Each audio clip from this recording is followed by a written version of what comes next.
So have you ever felt that there was some sort of energy, almost a palpable energy that was coming from you or from another person? I think we've all felt at least something like a vibe, right? Oh, absolutely. A vibe, much like the seminal 1980s comedy adventure mystery classic Vibes.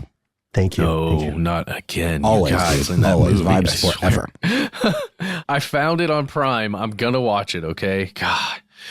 Wow. Thank you, Matt. But yes, energy that's inside of us that can be transferred in some way. Can it be harnessed? Like, what could you use that for if that energy existed? That's what this episode is all about. My goodness, I'm so excited for this convo. We published this back in July of 2015. I wonder how our chi has changed since then. Let's find out. From UFOs to ghosts and government cover-ups, history is riddled with unexplained events. You can turn back now or learn the stuff they don't want you to know.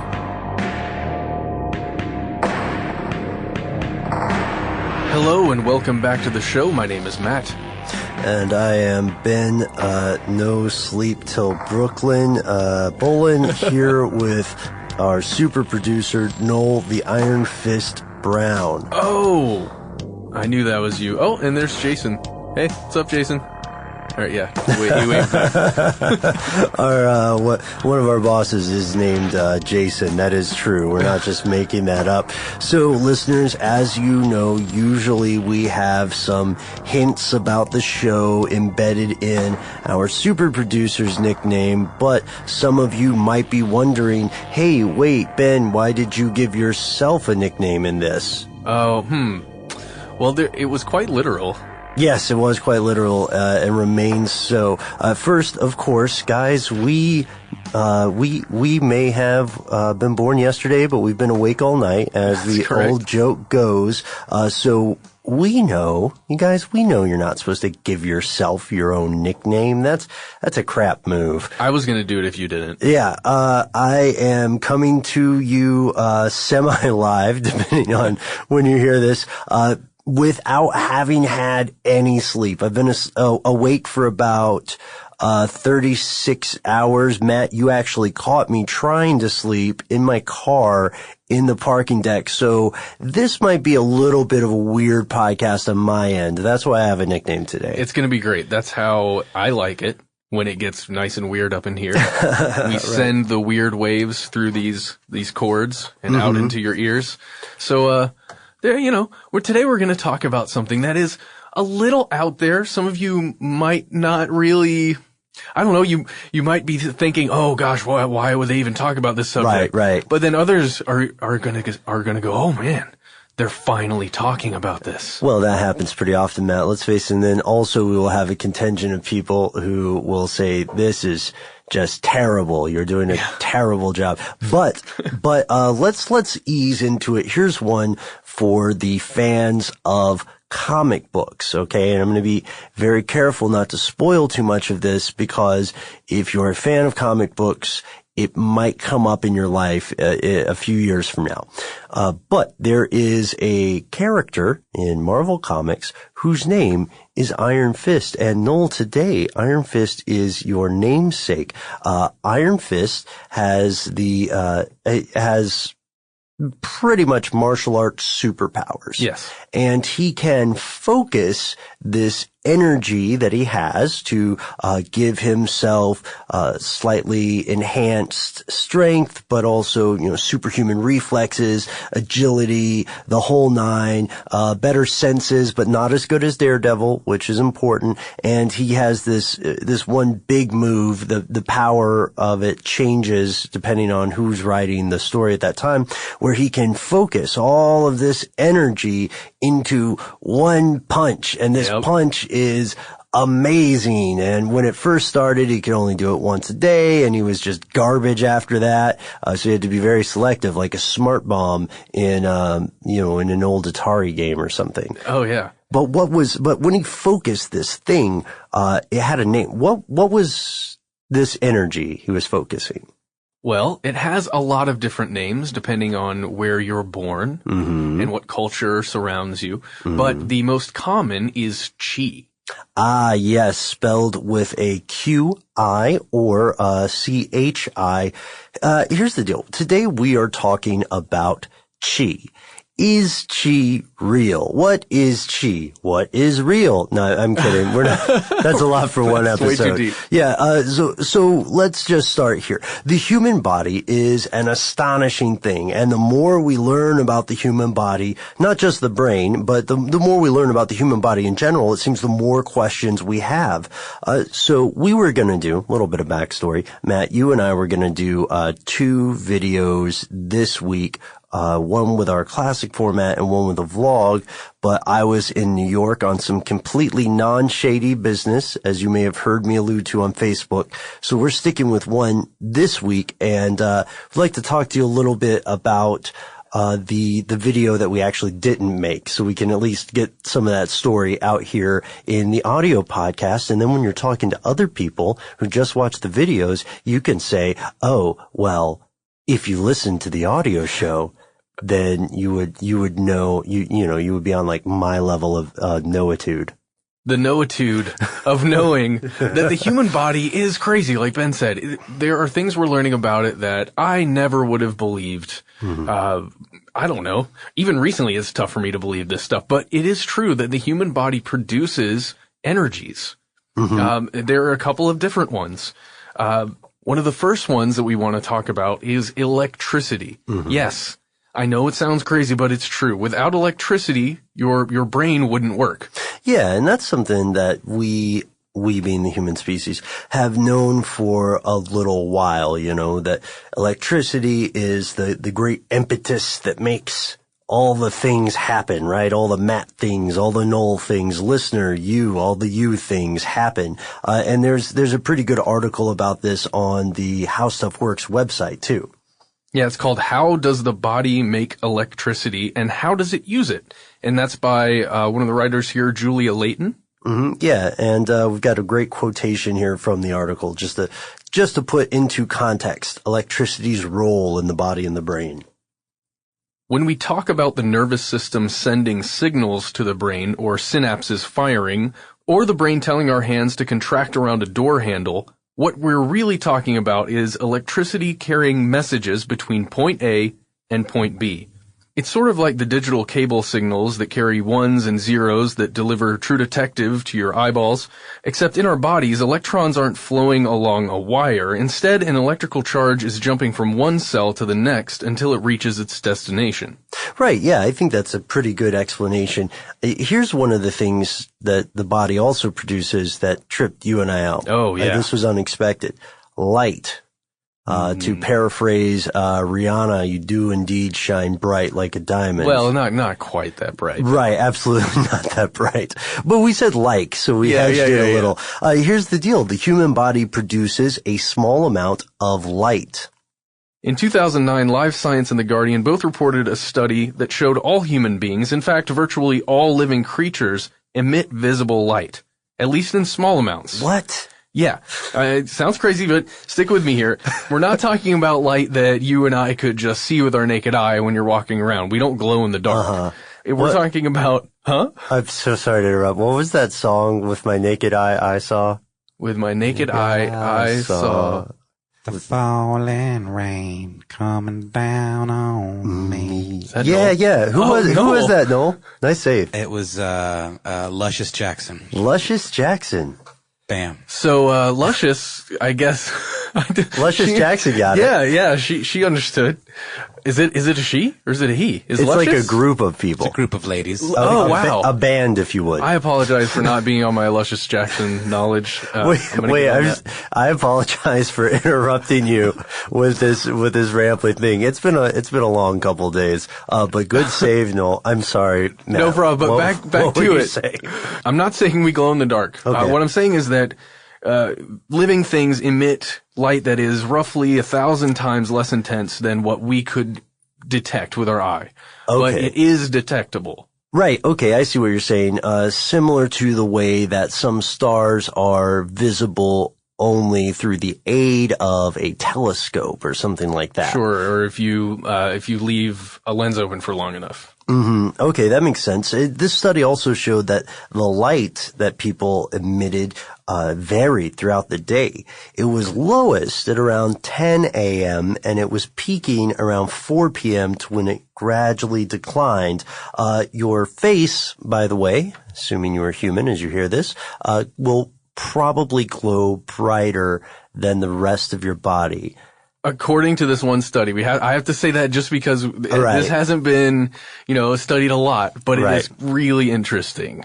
Yeah, it is interesting. And I can already foresee some of the questions here. The question of like, well, 10 a.m. where, right? Are we talking Greenwich Mean Time? It appears to be tied to an individual's body clock. The circadian rhythms. This slow rise and fall of your light source. So if you are doing anything extremely important, try and time it somewhere around 4 because maybe that light is having an effect that you're not aware of. Wow. You know what? That would be an interesting study too, to see if it mattered whatsoever. If there were, animals that could sense that light. Now, of course, we're not talking about infrared, and there are some animals whose vision verges into the infrared spectrum, right? But anyway, that's interesting because it shows that human beings emit things like electricity and light, and there are other examples, of course, heat, electromagnetic force, etc., et al. But we started looking at this because we wanted to ask a different, somewhat related question. What is chi? What is this What chi? is this thing? Yeah. We've heard about it. Right. I've heard about it since I was a kid. There are stories and just, you see all the, like, acupuncture and other things that make use of this energy. Like energy redirection, healing without the Reiki needles. and all that stuff. But we hadn't really delved very deeply into this. So get ready, folks. We're on the diving board. Here we go. Right. Okay. Yeah, it's true, Matt. You've heard it before. I've heard it before. Noel, you've heard it before. Listeners, you have too. It's often mentioned in the context of traditional Chinese medicine, maybe martial arts. It's also been used in fiction, and it's been heavily exploited by Hollywood. It's been cited as this miraculous curative force and more. It has also been dismissed by critics as a scam or flim-flam, a superstition, a sham. So what is the definition of this? What would we call it? Well, in Chinese philosophy and Chinese medicine, qi is this vital thing that exists in everything in the universe. It's invisible, and it's this unique form that's often interpreted as some sort of energy. Okay. Let's see. We'll get to the whole idea of what the energy is in a moment. But for now, let's take this as a fact, at least for the sake of argument. Okay. Agreed. That this qi is energy. So the belief in this sort of ubiquitous energy isn't unique. It's not unique to Chinese tradition or any of the other places that you may have heard that it is unique to. It's known as, in general, vitalism. It's the vital energy that runs all things. This belief in some kind of ubiquitous energy. Yes. Okay. So that would be kind of like prana in Hinduism, or pneuma in Greek, or even in physics. Right. Even in physics. We could also say, I'm thinking of another one. Oh, the Nazis, vril. Vril energy. Vril would be one. That's a deep cut for the people who listen to our earlier Nazi stuff. That quintessence, I think, is the name of it. The fifth element, the element of the heavens that was present in all nature and the stuff of which celestial bodies was made. It's like dark energy. It's a hypothetical version or idea of what dark energy would be. So basically the Force. Yes. If we want to go into full fiction references, then chi, and this is not meant in a derogatory way at all. This is just meant to show, if anything, the kind of concept that the Force was building upon in real life. So chi would be in some ways like a real life version of the Force. And as we know, real life is not like a film, so Not always. Yeah, so I apologize to everybody who expected they would get a lightsaber once they completed their practice, once they become a Qigong master. Qigong is the name for, set of practices that involves, postures, exercises, including slow circular movements, regulated breathing, focused meditation, things like that. There are 3 different styles. They're classified as martial, medical, or spiritual. Some Qigong styles are gentler, like Tai Chi, and can be adapted. Others are more vigorous, but one of the unique features of this is the ability to train the mind to direct the body's energy, or qi, to any part of the body. But that's just to explain what Qigong is. So when we say that, we're talking about the practice of using qi consciously, but maybe I'm getting a little ahead of wait, I can't get ahead of ourselves. Maybe I'm just messing up the show. What does qi even mean in English? Yeah, Ben. So qi in English, if it's translated, is air. That's what it means, literally. While this is often seen as an energy, as we said before, authors like Chris Kessner argue that it's best interpreted as oxygen rather than energy, an essential element almost.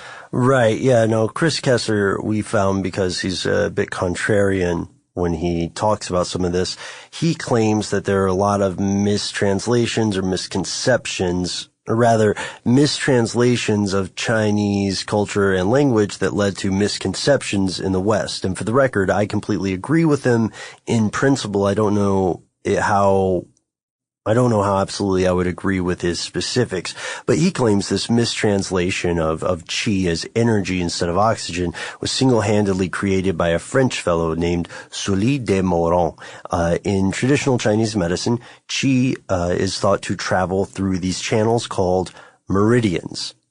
Again, Kessler disputes this, calling them nodes. Let's just go ahead and assume for the rest of the show that when we're talking about qi and we're just touching on some of the high level stuff, that Chris Kessler is the person you would go to read about if you think this is, I don't want to say bunk, but if you think this is a vast misconception. This is something different than what's on the surface. Right. So if we talk about acupuncture is insertion of needles into points along these channels or nodes, and this is done to adjust the positive, negative aspects of qi, the yang being the positive, the yin being the negative, to help maintain a balance of sorts. And other things can affect this balance too, right? Yeah. Have you ever done acupuncture?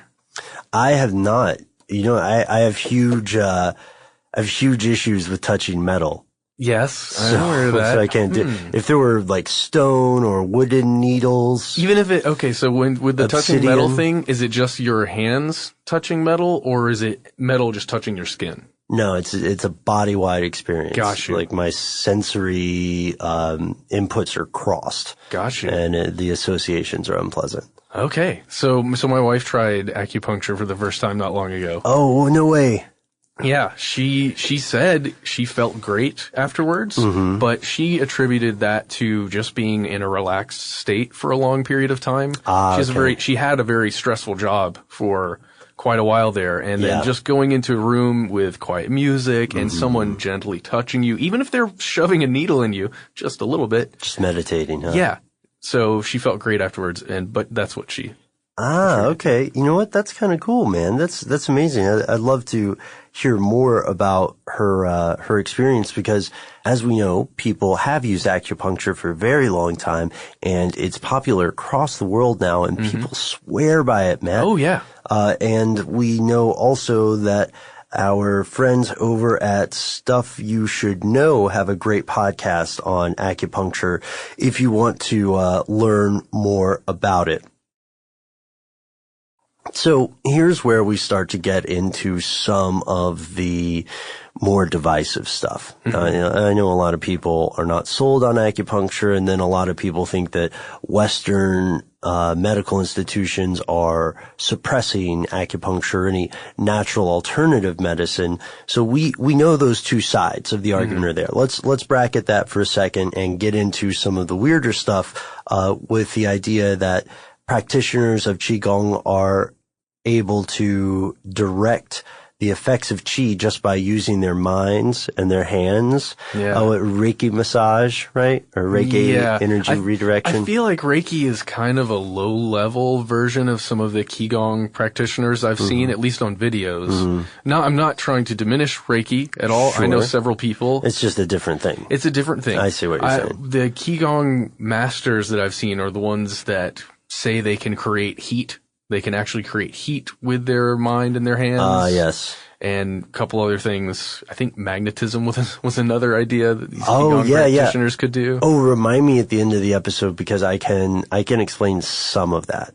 Excellent. Okay. Okay. So, another thing though, these are not the only claims. You'll see, people who are Qigong doctors or masters claim to, channel their own energy or air into another person's energy kind of network, right? Correcting blockages. As you can imagine, ladies and gentlemen, surprise, surprise, surprise, Western medicine takes a dim view of many of these claims. But we've seen enough so far to know that, without going into acupuncture, making this an acupuncture podcast. Yeah. We know that the definition of Qi, of what is Qi, isn't something as cut and dried due to all these misconceptions. So maybe it's best to understand Qi in terms of its functions and its activities, right? So it has we'll just walk through it. It has the qualities of both matter and energy, right? For those who believe it exists. It has substance without structure. It possesses qualities of energy, but it can't be measured. I hear so many people on the other side of the microphone now groaning. Yeah. Or on the other side of the I was hearing it too. I thought it was me. Because you should be able to measure something, right? If it's energy. So they would say via analogy, there's a great comparison in one of our articles that the force of a thunderstorm could be understood in terms of its Qi, because you could measure the power of the Qi in the fallen trees and buildings in the storm's aftermath. I get it, but I'm a little hesitant to totally subscribe to something because of an analogy. Well, yeah, and that analogy in particular makes me think of the possible misinterpretation of Qi as, not energy, but air or oxygen, you know? The idea that you can't see the wind, but you're pretty sure that tree was standing up earlier. Right. No, there's also, we can kind of skip past the meridian stuff here. But, we mentioned those meridians or those nodes and the way that Qi is supposed to travel from node to node, passing through meridians. You'll hear people say there's a cycle of 24 hours and that there's certain times wherein a certain organ is more powerful, the flow is strongest there. So the concept here is that Qi is supposed to pass through all the major channels or nodes or meridians of your body, and that manipulating these points with pressure, heat, needles, etc., is the crux upon which so much of this treatment hinges. Yeah, to have the energy flow through those points correctly. So we've talked about this. Let's talk about other functions or the main functions. Oh, yeah. There are 5, right? Yes.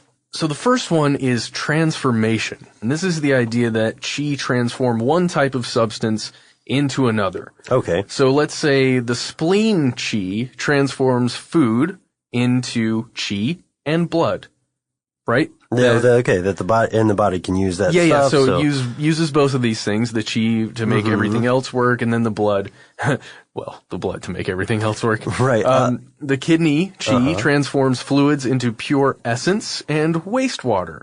And then, in the same way you keep going on down to, say, the lung transforms air into the energy to sustain life. So transformation is the first one. Movement would be the second. All movement accompanied by its own chi, including growth, development, walking, breathing, thinking. The chi is the commander of the blood, as you might have heard before. What's the third one? Third one is protection. The idea that chi protects the body against attack by diseases, and other things. If a person's chi is weak, that person may experience frequent illnesses because their white blood cells or chi aren't doing so hot. And then the fourth one would be retention, the fourth function of chi. That's the idea that chi keeps the organs in their proper place. So that's the reason that you're not vomiting up your heart or something. Thank goodness. That and numerous anatomical facts. Yes. But the idea here is that deficiency can lead to prolapse, bleeding disorders, excessive sweating, or urination. And there's one last one. The last one is warming. The yang aspect of kidney chi keeps the entire body warm, which is pretty nice. When it is deficient in this way, chronic cold extremities, like cold extremities as in your arms or your legs, mostly, you will have decreased function in all activities that require warmth, such as digestion or other things that go on inside your innards. Okay, so we know that chi is at least attributed to doing a whole host of things for the human body and of all other living entities inside their bodies. We also know that as we went through there, we were saying things like the lungs chi. Spleen chi. That's weird. Right, yeah, those are different types of chi because Chinese medicine typically divides chi into various types depending on its source and function. So the original source of this force would be your parents, and the chi inherited from them is known as prenatal chi. So this is the basic constitution of a human being. It depends upon genetics, the quality of the parents' lives at the time of conception and during pregnancy. This, ladies and gentlemen, if you believe in chi, is your heritage. It cannot be replenished. A healthy lifestyle, diet, and breathing practices, however, can conserve prenatal chi and slow down its depletion. That's really cool. So I'm almost thinking of it as in terms of stem cells or something, your stem cell chi. Right, or maybe the way that a woman only has a certain number of eggs in her life, and those can be depleted. But the argument here, of course, being that there are certain actions one can take to slow that loss. But there's another type of chi there that's just as important. Yes, once you are postnatal, you get the postnatal chi. And this is chi that's acquired or derived from the food you're eating, the stuff you're drinking, the air you're breathing. This, when combined with prenatal chi, forms the totality of the body's power to perform all of these things we were talking about, all the vital functions of your body. And then there's lung chi, spleen chi, true chi, which is the totality of chi that results from the combination of the prenatal and the postnatal stuff. This is responsible for all the functions of the body, takes different forms. There's also nutritive chi. You can hear about these different types of chi, but what I would like to get to is the claims attributed to these qigong masters, right? Okay. So-called, sometimes self-professed. Many times. Let's be honest, sometimes self-professed, and we're not here in any way to denigrate serious practitioners of something that people believe in, but we will tell you that there are quite a few claims made by people who also claim to be Qigong masters, and all these claims are not created equal. I mean, you could start with stuff like someone is an acupuncturist, right? That's believable. People around the world, again, engage in acupuncture, and I know some people think it's utter bunk, some people swear by it, but this is not an acupuncture episode because we're going further afield, right? We're going to the people who claim that they have superpowers, essentially.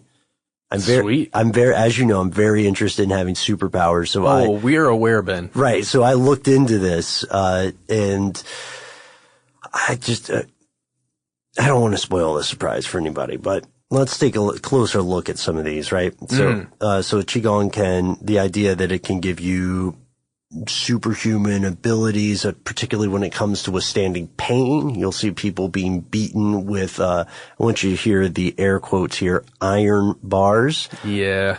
You'll see, and they may indeed be iron, you know. I wouldn't want to test it out, is all I'm saying. Right. Yeah. You definitely have to train. You know, it's like the whole thing with when people say wrestling is fake. They're still trained professionals. It's not those are athletes. Watch yourself. Right. And then it is true that there are people who are trained to take massive amounts of damage that would seriously injure another person, right? Absolutely. But maybe not to a superhuman degree. You'll often hear skeptics, Darren Brown's one, who attribute these sorts of performances to just that.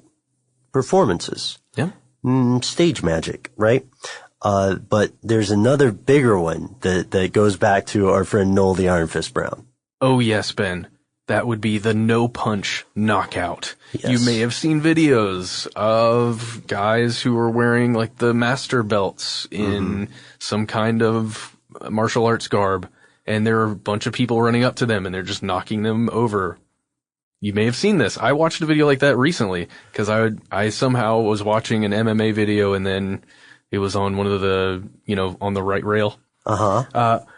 It was kind of upsetting, actually.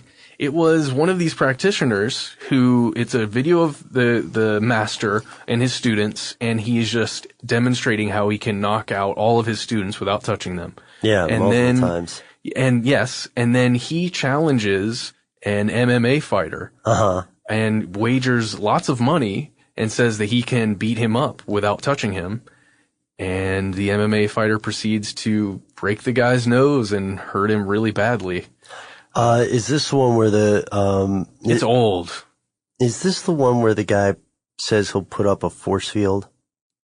No, that's a whole different one. Yeah, I totally remember that one. So this is a thing that's unfortunately fairly common to see online now. And it is true that people can break wood or cinder blocks with their bare hands. Oh, yeah. They're doing it. I used to do it as a kid. What? But as like martial arts, or were you angry? Yeah. Well, it was both. Oh, okay. Did you break a cinder block, really? No, I never got a cinder block. The blocks my of wood, though? buddy Scott did, though. Wow, man. Right, and that's completely possible for someone to break cinder blocks with their bare hands. Listeners, if you train yourself, right, and you are safe and you are assiduous and you practice and practice and practice, then you too can eventually break cinder blocks, but in a very specific way. Yes. You will probably still injure yourself if you go up to a wall of cinder blocks and say, "Hey guys, watch this." I'm going to go ahead and guarantee that will happen. Yeah, it's got to be, there's a science to it. But when it comes to the idea of knocking someone to the ground without touching them, there is a glaring commonality for all of the people supposedly affected by these no-touch super punches. And it is this.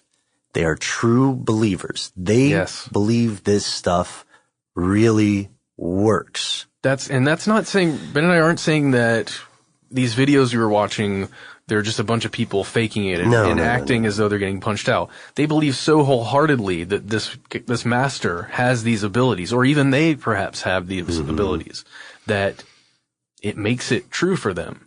Right, yeah, it's the power of suggestion, similar to hypnosis. They're being sincere. It's kind of like glossolalia, which is the $5 word for speaking in tongues, right? Yep. And what happens during that, if you've ever seen footage of this, and Matt, you and I have watched some documentary stuff with this, I have seen people do it in Tennessee. I may have seen some people do it in churches as well. Yeah. And what this speaking in tongues thing is supposed to be in various belief systems is a direct touch of the divine, right? Perhaps speaking or assumed to be speaking in a coherent manner in a language that the human I guess, medium for this, right? The human vessel for this has no knowledge of.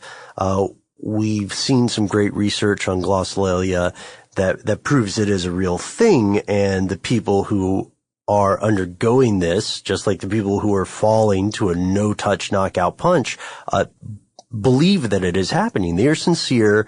They're not trying to, be cool or something.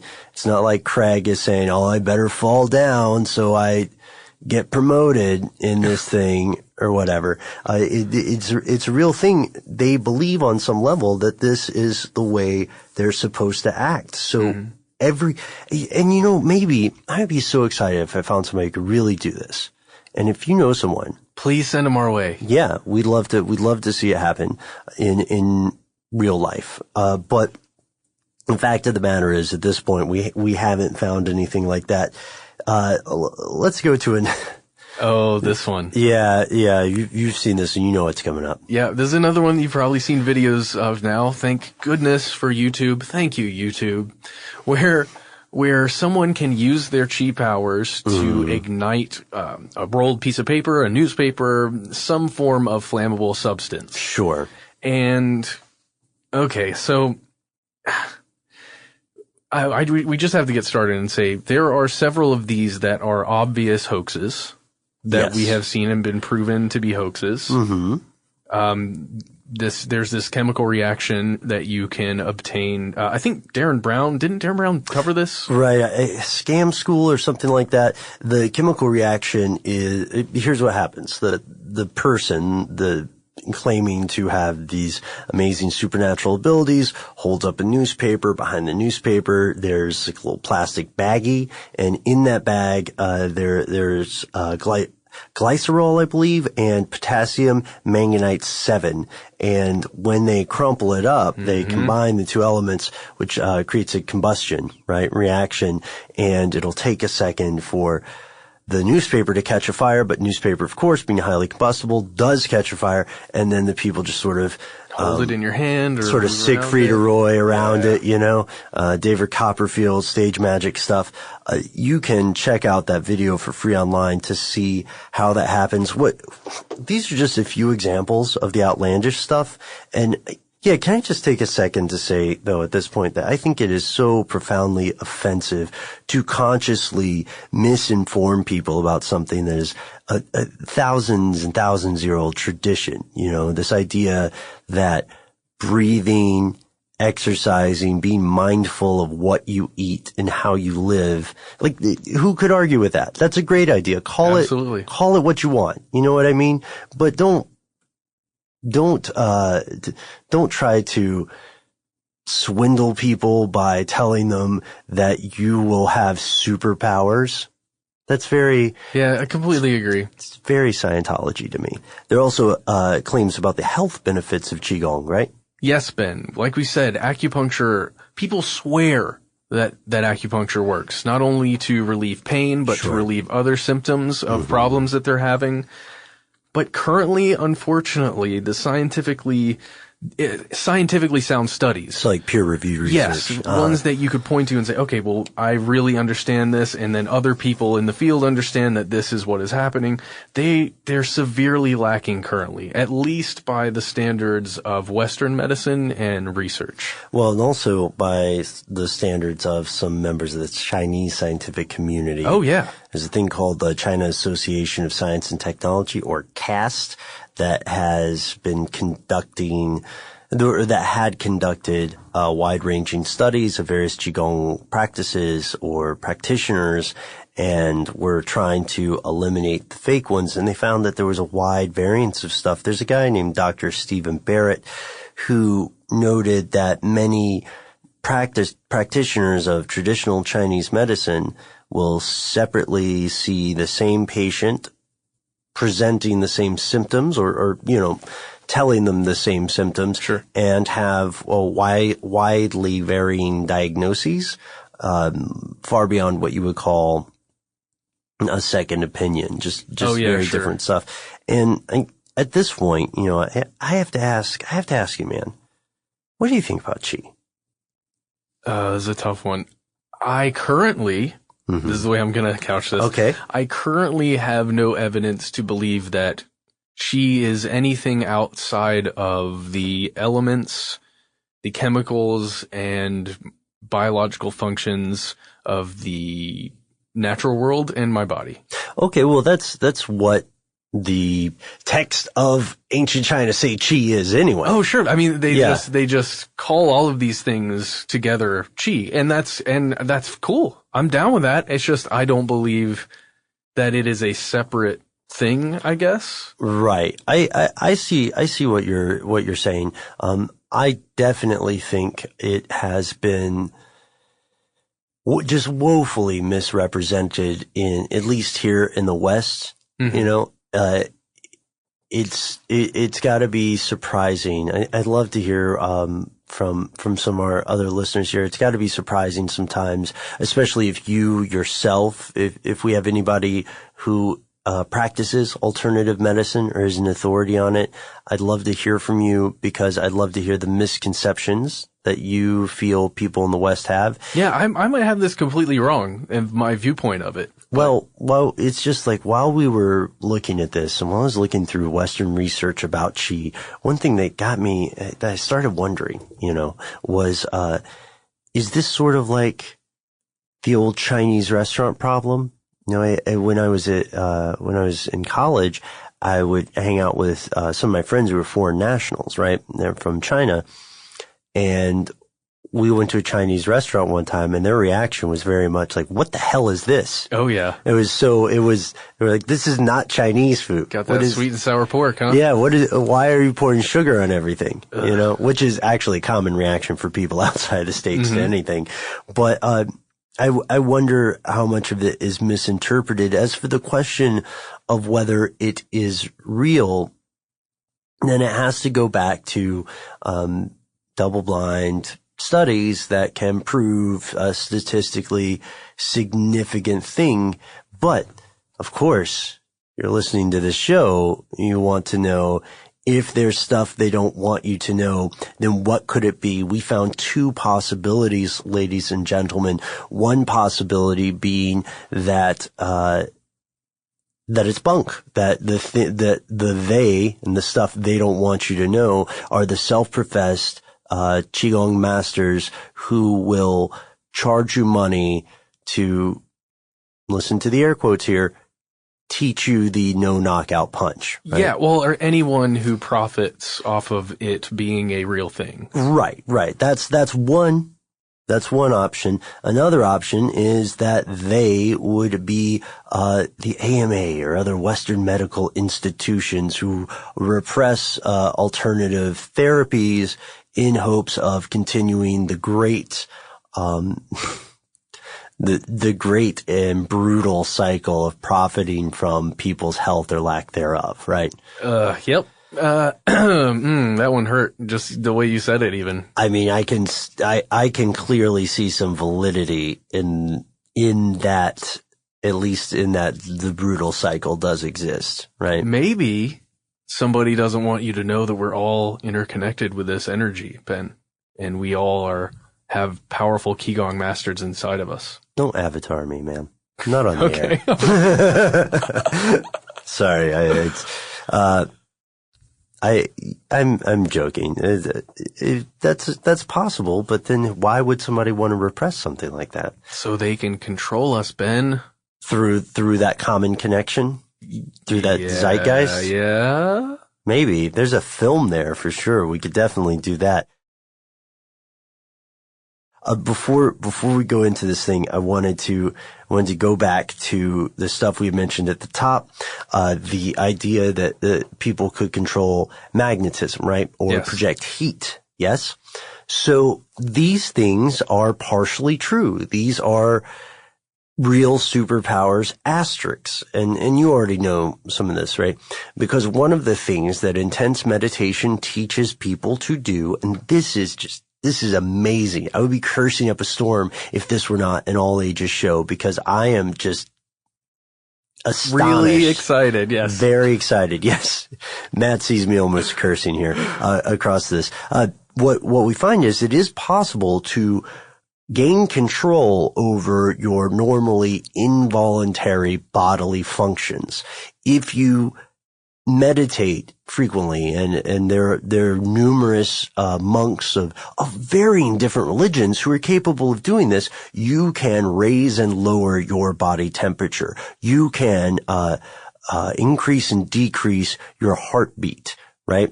And you can see this stuff, and this is real. This is not any kind of stage magic. You can see footage of monks, for instance, who practice a thing called, I think, tummo, where they're having ice cold wet sheets thrown on them, and they just start meditating. Steam? Yeah, and they steam them dry. They steam dry the stuff.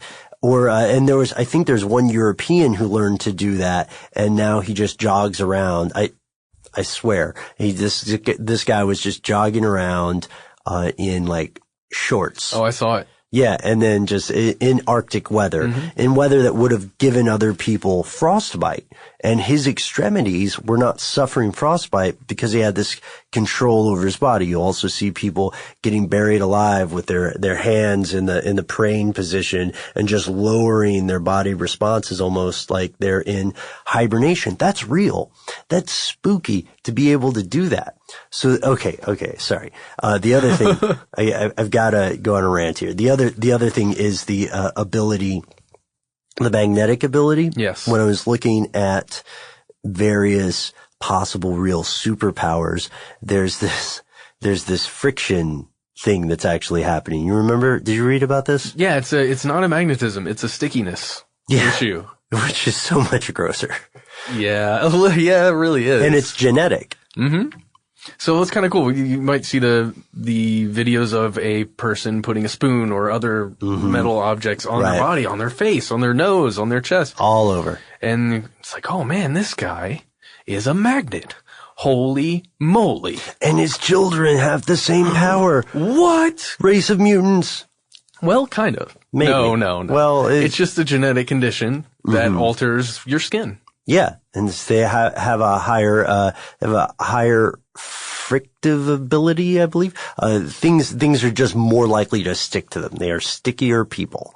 That is the actual thing that's happening there. The other thing, and I think perhaps one of the most important takeaways from this, because I know we spent a lot of time today talking about how untrue a lot of the claims might be, right? And how unfair it might be to, someone who knows nothing about this stuff to hear these outrageous things first and then be inevitably disappointed. Here's the amazing thing. And I think you and I have talked about this on the show, but I'll just wave the flag again because it's fascinating. There really is such a thing as mind over matter. It is literal. The way you think, just by the virtue of the thought alone, changes the physical world in the most direct, amazing and terrifying way, which is it changes the structure or the ratio of areas of your brain. We've talked before about studies of London cab drivers, right? London cab drivers' background have to take a test called the knowledge, and the knowledge is super ridiculously hard. People are expected to fail it several times. But, and the reason it's so hard is because you cannot use a GPS, etc. You have to memorize all these different routes and the way they interconnect. And after people have become London cabbies for, decades, the area of their brain that's associated with spatial memory is larger than an average person. The same thing happens with, I think there was a study of Buddhist monks who were meditating for the same time, right? And the area of their brain associated with compassion or empathy was larger, not like a little bit, like noticeably the way that you would look at someone who only worked out their left arm and notice how much bigger their left arm is. And now, just to clarify, we're not talking about the secret style positive thinking, getting a lot of money because you think positively or finding all the food that you need. No. That's not at all what we're saying here. Yeah, we're talking about the kind of thoughts you have literally changing the way your brain grows. Awesome. Or changing, brain grows very slowly. Changing the function, perhaps, is a more fair way to say it. But still, that is an amazing thing. And if the techniques of various forms of Qigong can help you achieve that kind of thing, or if they help you overall, in your life, in your wellness, and they, lengthen your lifespan, or at least lengthen the good parts of it. Yeah, the positive aspects of it. Right. Was it like Dennis Leary who used to say, I don't want to live till I'm 90 or whatever because those last few years are going to suck? I think Dennis Leary said that, but it always makes me nervous quoting him because I always feel like somebody else said it first. Oh, whoa, wait, is that Sorry, that was a Dennis Leary burn. That was. Yeah, a little too much of a Louis C.K. You used your chi lever over here. to burn him. Sorry, bro. His skin is sizzling. He knows I don't He mean got a burn notice. Huh? He did a pop culture reference. Really nice. I'm sorry. By the way, yes. Have you seen the show? This is apropos of nothing. Have you seen the show Mr. Robot on USA Network? I have not. I don't watch a lot of Dude, they made that show for us and our listeners. And I'm not getting paid to promote the show. Just, I'm saying give it a chance because it's basically like Fight Club and The Matrix. Smash them together. Plus, the Illuminati's in there. Whoa. It's crazy. I love it. All right. I'm going to check out Mr. Robot and Christian Slater, by the way. Who's Christian Slater? Oh, come on. See? Wait, Noel knows. did you hear that sound cue? That can only mean one thing. Hey, it's our moment with Noel. So I watched the trailer for Mr. Robot the other day, and it looks really good. I haven't seen it yet, but there's an anonymous-esque. Oh yeah, Anonymous is all group about it. Really? With a slightly different mask, with more of a mustache. Because they didn't want to get sued. Can you imagine Anonymous Or DDoSed. taking someone to court? Guys, I'm glad we're all here. I wanted to read a couple of tweets from our last podcast, because we had some people talk. Remember our podcast where we were trying to figure out which animals we would be? Yes. We had some people write to us with their choices. Do you guys want to hear them? Yes, please. Okay, let's see. There's one rather strange one. Somebody wanted to be a small animal and eat coffee. Yeah, shout out to Baby Lion Cub, who said the Baby Lion Cub chose to be an Asian palm civet because eating and pooping out coffee beans all day is the ultimate dream job. Oh man. Now, is that the coffee that's really expensive? Yes. Because it's been through the digestive tract. What's good about it? Is it give you animal powers? It's just like, it's supposed to taste really good. It's got a soupçon of, bowels. Yeah, right. It's got a certain umami. Yes. It's got a certain ew, mommy. And then Kelsey Ito writes to us, says, if I could be any animal, I would turn into Turritopsis dorni and be immortal. That's that little jellyfish, right? The immortal fish of that jelly. Turns into a baby continually. And then we had some folks write in, say, don't be a cow. Jay Collins wrote in, says, I know it sounds weird, but I'd love to be a duck skinwalker, able to fly, swim, and be cute beyond reason. So That's sort of a one-upping of mine. I mean, I didn't think about that, but it's like if you're a duck, then you can fly, and you can swim. Yeah, but and you can turn back into a human. The whole corkscrew thing? I don't know about that. We're a family show. Okay, family show. Oh, yeah, I know what you're talking about. Look up duck corkscrew. Yeah, don't. Yeah, ducks are horrible people. If ducks were people, they would be bad people. I just based on their behavior.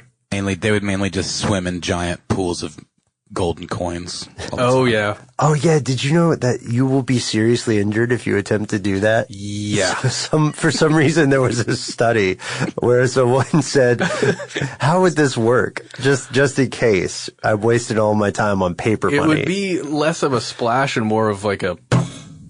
Yeah. Well, no, I'm sorry. I was excited to, talk more about the kind of animals we would be, because I clearly have my priorities in line. Sure. But what's on your mind with this whole cheese stuff? Oh, I don't know, man. I was too busy playing the new Fallout Shelter iPhone game. What? Have you guys seen this? Are you guys familiar with the Fallout games? No. I mean, I know Fallout. Yeah, so there's an iPhone Fallout game that's sort of like a Fallout version of The Sims, where you have your little vault dwellers and you organize them in these various underground Fallout shelter compartments. And That sounds really cool, though. It's really but cool. Are you admitting to just sitting there and playing a game while Ben and I, are having this philosophical discussion about the energy inside all of us? I'm half admitting it, but I'm not fully admitting it. Listen, I know. I've got a thing. You want to hear my thing? I want to hear your Yeah, I haven't. I literally have not slept, man. Give me something. No, you got it, man. You got it. This isn't very good. But you know the band Tool? Are you guys familiar with Yes. Tool? Uh-huh. The band? So their singer, Maynard James Keenan, who I think mainly just makes wine now. I don't think he actually sings anymore. Yeah. That's not true. I'm kidding. I think Still refuses to wear a shirt, though. well, yeah. But a friend of mine a long time ago who lived in Los Angeles told me the story about being with somebody and running into Maynard James Keenan on the street. And for whatever reason, like you do, his friend decided he'd shoot a bottle rocket at him. He just happened to have one. And maybe it wasn't a bottle rocket. It was a firecracker. Let's just, for the sake of the story. It's pretty bad. But here's what happened. So he throws the firecracker at Maynard James Keenan's feet, and Maynard kind of looks at it, and it goes out.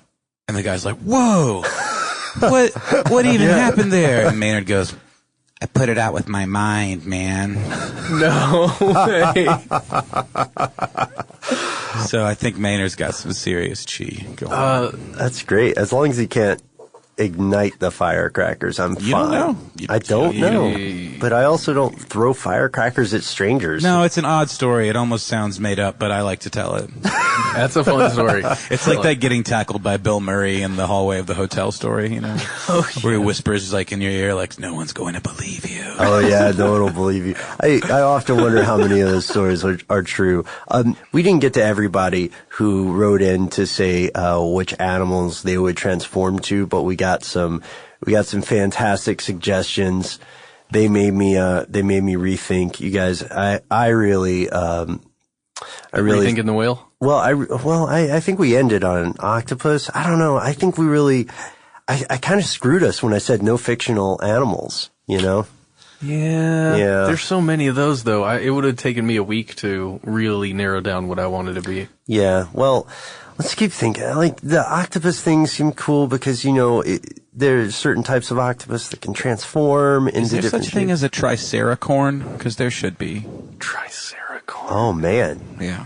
Wait, is it a dinosaur horse? Well, that's all up to your imagination, isn't it? Yeah. It's a 3-horned unicorn dinosaur-like creature. So all the powers of those creatures combined. I love it. That's fantastic. I hope it doesn't have scales, but that is fantastic. All right. So let us know what you think about chi, and thank you so much for listening. We mentioned a couple of different articles that are on our website, our parent website, howstuffworks.com, if you want to learn more about this.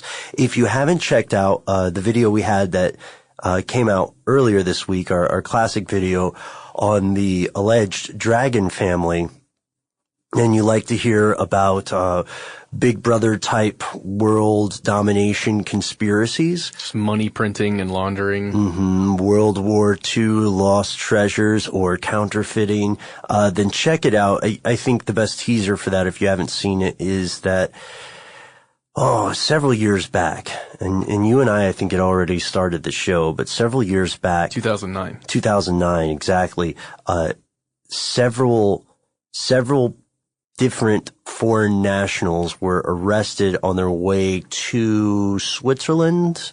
They were arrested in Switzerland. One was arrested in Switzerland, one arrested in Italy, attempting to smuggle what the Treasury Department says were clearly counterfeit billion and billion dollar notes, but they were either professionally aged or They really were old counterfeit notes. There were spelling errors? There were spelling errors, which is a dead giveaway. Or this is absolute bunk, but this is a fascinating story. Do check it out. Let us know what you think. You can find us on Facebook and Twitter, where you can see a lot of stories that don't make it to the air for one reason or another, but do check it out. We're active on there. We're Conspiracy Stuff at both of those. You can visit our website, stufftheydon'twantyoutoKnow.com. And that's the end of this classic episode. If you have any thoughts or questions about this episode, you can get into contact with us in a number of different ways. One of the best is to give us a call. Our number is 1-833-STDWYTK.